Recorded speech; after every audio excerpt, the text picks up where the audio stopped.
Well, on almost any given day of the year, Valentino Rossi could probably walk here, Andrea Dovizioso could take the bus, but when the rest of the racing world flies in, the noise level rises and we get a sea of yellow washing in, it can mean only one thing. We're in Misano. This is After the Flag. Bit of a difficult always fun. Well, before heading into our regular show, we thought we'd bring you some of the updates for the 2015 season. As you can see, a lot of the boxes being emptied behind us. They will have some new bikes and some new riders in them from next year. And Misano was where a lot of the announcements took place. The class of 2015 will certainly not look the same as 2014, with arguably more changes than expected occurring. The rider most others had to wait for before making a decision was Scott Redding, who will make the move back to his old Moto2 team, Mark VDS, who will however make the move up to MotoGP with the vacant factory satellite Honda of Alvaro Bautista. This paves the way for Jack Miller to make the jump from Moto3 straight up to MotoGP, with an open class Honda in the CWM LCR Honda team alongside Cal Crutchlow, who has already signed to take over Stefan Bradl's Honda. Though not yet confirmed, it's a near certainty. Suzuki returning in 2015 meant there were two hot seats up for grabs, with the open class rider Aleix Espargaro and Moto2 charger Maverick Vinales widely tipped to take the seats in what would be an all-Spanish lineup in the Japanese factory. Also coming back to the paddock is Italian manufacturer Aprilia, who has announced a full factory return with Gresini. Alvaro Bautista has been confirmed, with Marco Melandri rumoured to make a return from World Superbike, though ex-Aprilia rider Eugene Laverty also looks to be in the running. Though this could also be for a Ducati seat alongside Hector Barbera in the Avintia team. The Spanish team will be running Ducati bikes with open class software next year and will be one of the most desired open class seats for the 2015 season. This leaves Iannone's factory Ducati up for grabs. Will it be Laverty, maybe even Danilo Petrucci? And what about the Aspar team's open class Hondas? Hayden looks set to stay, but what about bike number 2? One thing looks certain, before Aragon and definitely Japan, the lineup should be firmly in place. Amongst all those rider changes for 2015, we thought it would be a good opportunity to catch up with the man whose performances earned him the final seat in a factory Ducati ride. Andrea Iannone. Andrea, thank you very much for joining us. Hi. We said it. Next year, factory Ducati. You are Italian. This must be your dream. Yes, it's my dream, and I'm very happy for this opportunity because I love so much Ducati, because it's a very good brand in Italy and a very good factory. And I think the bike improved a lot this year, and I think improve a lot for next year. And I think have a good opportunity with this bike and with these people, because work very much for the performance of the bike. Last year was very difficult for you, I think. First year in MotoGP, the GP13, maybe a bit of a difficult bike. You must have learnt so much. Yes, last year is very difficult for me because it's the first year in MotoGP with a very difficult bike, and not only this, because I last year have many injury, my shoulder, my knee, many. I have operation my arms.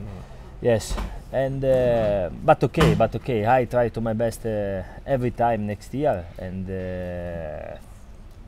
the rest of the performance not is the best, but okay, I try. You talk about fighting.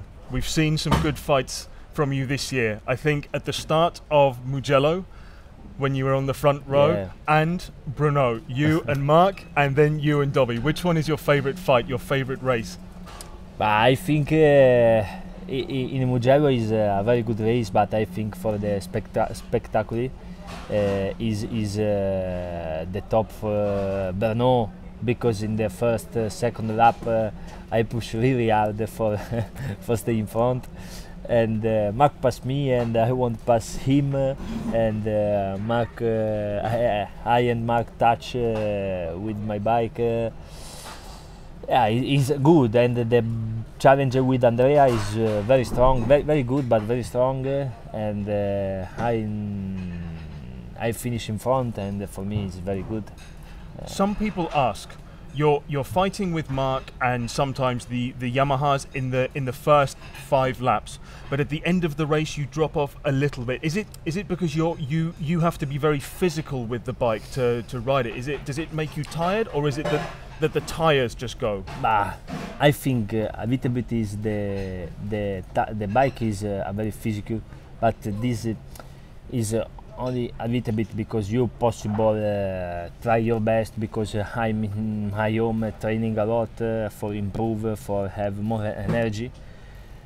But after 5-6 laps the tires drop down, but I don't think it's same Yamaha and same Honda, because in the long corner and the bike work a lot the traction and don't have a good traction for acceleration, and Honda Yamaha acceleration more in this point and possible have more speed in the corner, and this is the difference. But the first part of the race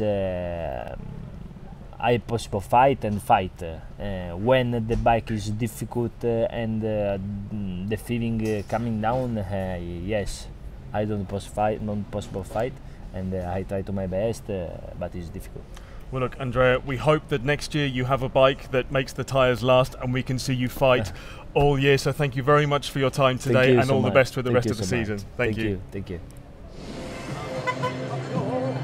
You might be wondering what that's all about. It is the traditional Misano karting event. Mr. Redding, are you nervous? Of course, you know, always want to kind of win in the event, but I'm not the best in the kart, but here they have the weight, so maybe I'm going to be a bit closer, we have to see. This could be quite outrageous though, couldn't it? There's a lot of riders here, it could be carnage. Yeah, and as you can see I have a dark visor, and as you see there's not much sunlight, so it could get entertaining. Best of luck, you might need it. I will, thank you. Thank you.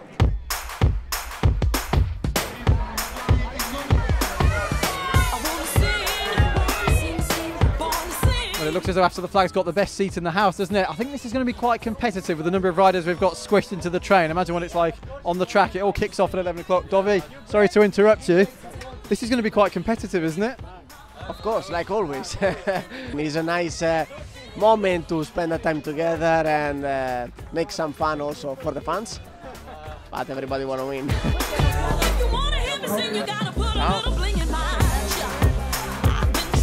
Tactics, nervous? Well, I will be more nervous during the weekend, but we are here to enjoy, but it's a race, so... Yeah, but there's some lunatics out there. Well, we'll see who's more crazy. So who's the biggest rival? Who is quickest on 4 wheels in the MotoGP ranks? I just want to beat my brother. It's my target. If I beat him, I will sleep well tonight. Very classic answer. If not, I will not sleep. Good evening. Good evening. How are you? Fine. You don't want to speak to us, do you? Sorry? You don't want to speak to us this time, do you? No. I'm going to ask you something anyway. Nervous, confident, or what? There's chaos out there. No. At the moment I'm quiet. I'm okay. Tactics, strategy, anything in particular for this one? No. For today, no. Maybe for Sunday. Valentino, 50 riders here. It's quite busy, isn't it, tonight? Yeah, have a lot of riders because it's always fun, and especially when you can do something for remember seats. Everybody always are very happy to come. So I think that will be very hard to stay in front, because all the riders push at the maximum because we want to try to win, and now we try to check our potential.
Well, we normally commence our race roundup with the start, but in this case, we'll begin with the scenes from after the race.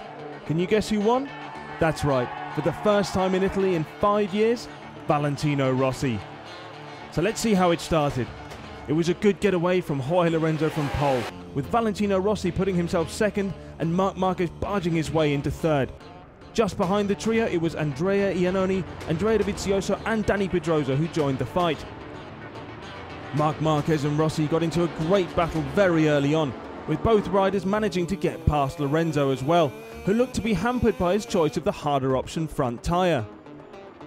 And then, the unexpected happened. Marquez lost the front in turn 4 on lap 9 and crashed. He did well to remount and fight up through the field, yet could only finish 15th in the end. At the front, Rossi managed to keep a gap between himself and Lorenzo, with the Italian taking a historic win in front of his home crowd. Pedrosa ultimately rounded out the podium after holding off a very fast Andrea Dovizioso on his Ducati, whilst our guest, Andrea Iannone, unfortunately struggled with an engine issue, yet still finished a very good 5th. In Moto2, it was once again a battle of the Mark VDS bikes. Mika Kallio made a good getaway from pole, followed by Tito Rabat and Ricky Cardoso on the Tech 3 machine. Though it was Caterham's Johan Zarco who soon got passed into third, with the battle raging further behind between Maverick Vinales, Dominic Egerter and Tom Luthi. That group, led by Vinales, got past Cardoso in the end, with the Spaniard unfortunately suffering a tumble that ended his race. At the front, Rabat managed to catch up to Kallio to overtake him for the lead, with the Finn unable to respond and settling for second on the podium.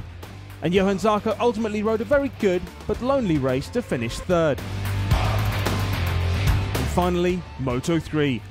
Poleman Jack Miller got a good start, followed by the Estrella Galicia duo of Alex Rins and Alex Marquez, Mahindra's Miguel Oliveira and Husqvarna's Nicky Ayo.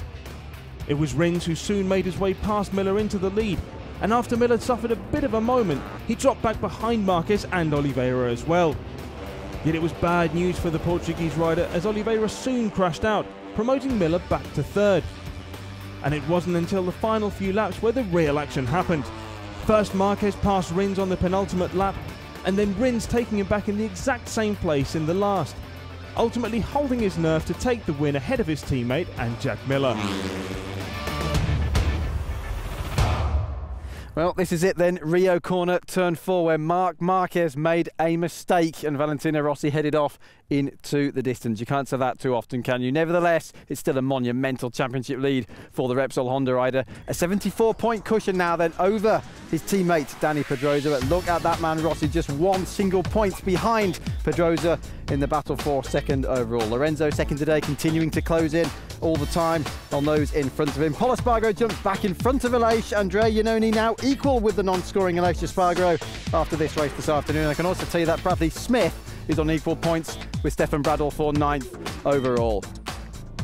Well, it had been 5 years since Valentino Rossi last won a Grand Prix at home in Italy. The doctor is very much back in business, and as the Yamaha press release confirmed after the race this afternoon, the doctor has performed a Misano miracle. We'll see you at Aragon in a couple of weeks' time.